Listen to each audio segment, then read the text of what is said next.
In 1997, Steve Jobs walked into Apple's boardroom and saw a nightmare. 11 desktop computers and 4 laptop models were 90 days from bankruptcy. His first decision shocked everyone. We're killing 70% of everything. Here's how ruthless simplification saved Apple. Apple in 1997 was drowning in complexity. Multiple performance models nobody understood. 20-plus confusing product names. Customers couldn't figure out what to buy. Even Apple employees were lost. The company that thought different had forgotten how to think simple. And I think that Apple has pockets of greatness, but in some ways has drifted away from doing the basics really well. So we started with the product line. We looked at the product roadmap going out for a few years, and we said a lot of this doesn't make sense. And it's way too much stuff, and there's not enough focus. And so we actually got rid of 70% of the stuff on the product roadmap. I mean, I couldn't even figure out the damn product line after a few weeks. I kept saying, well, what is this model? How does this fit? And I started talking to customers, and they couldn't figure it out either. And so you're going to see the product line get much simpler, and you're going to see the product line get much better. And there's some new stuff coming out that's incredibly nice. Jobs spent 3 weeks reviewing Apple's product line. Printers that lost money. Scanners nobody wanted. 15 different desktop models. Software projects going nowhere. Engineers spread too thin across 100-plus products. Which ones do I tell my friends to buy? Nobody could answer. When we got to the company a year ago, there were a lot of products. These were the product platforms, 15 product platforms, and a zillion variants of each one. I couldn't even figure this out myself. After about 3 weeks, I said, how are we going to explain this to others when we don't even know which products to recommend to our friends? If we had 4 great products, that's all we need.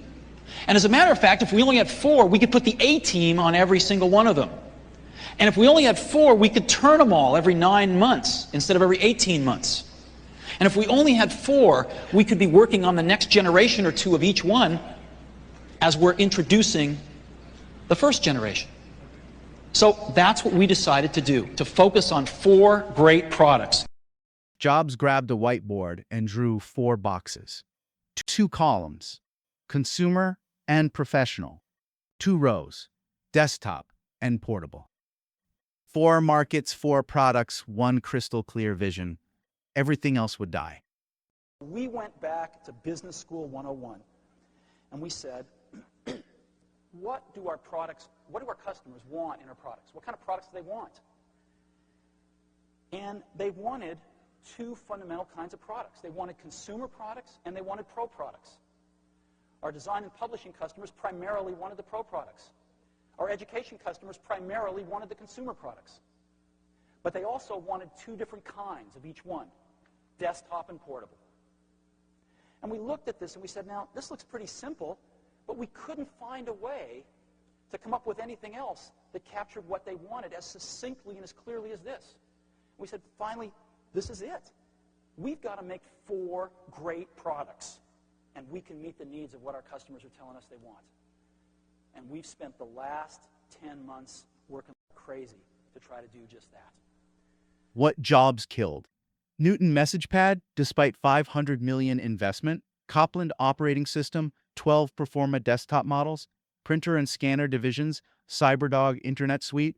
OpenDoc framework, 70% of Apple's products vanished overnight. What survived the purge? Power Mac G3, PowerBook G3, iMac, iBook. 4 products, 4 quadrants, 0 confusion. I freed up some good engineers who could work on new mobile devices. Apple's execs were furious. You're killing profitable products! Customers will leave us! We need more options, not fewer. What Jobs didn't care. He axed every other product Apple had, including things like printers and peripherals. Simplicity over revenue. Focus over fear. Results came fast. Apple returned to profitability in 1998. Stock price rose 9,000% over the next decade. iMac became best-selling computer in America. Clear product line equals clear marketing message. Customers finally knew what Apple stood for. When Steve Jobs returned to Apple in 1997, he cut 340 products. He cut it down to just 10 products, and they were on the brink of bankruptcy. But within 2 years, he got the company profitable, and within the next decade, they released the iPhone, and they became the world's most valuable company. This is a perfect example of focus making a significant impact on overall success. And this approach became Apple's DNA. iPhone, simple product, complex engineering. iPad, one size, not 12 variants. MacBook, clear Pro versus Air distinction. Many companies like Google and HP reduced their product complexity to focus on key areas after Steve's takeover. Steve Jobs' simplification principles: complexity is the enemy of clarity. Say no to good ideas to say yes to great ones. Less but better over more but mediocre. Focus is about elimination, not addition. Solutions over options. Stop adding, start subtracting. Simplicity scales.